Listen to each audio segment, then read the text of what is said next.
মনের মধ্যে যে উদ্দেশ্য নিয়ে এই সূরাটি শুনবেন, খুব দ্রুত সেই উদ্দেশ্য পূরণ হয়ে যাবে। এটি কোরআনে পাকের সেই সূরা যার দ্বারা আপনি আপনার প্রতিটা কাজ সফল করতে পারবেন ইনশাআল্লাহ।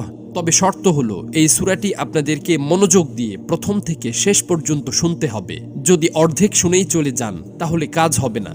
আল্লাহর কাছে দোয়া করি, হে আল্লাহ, যারা কোরআনের এই সূরাটি শোনার জন্য অধীর আগ্রহে বসে আছে, আপনি তাদের মনের সকল আশা আকাঙ্ক্ষা পূরণ করে দিন, আমিন।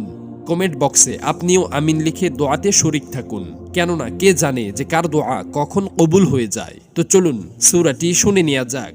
أعوذ بالله من الشيطان الرجيم. ألف لام ميم. غلبت الروم في أدنى الأرض وهم من بعد غلبهم سيغلبون في بضع سنين لله الأمر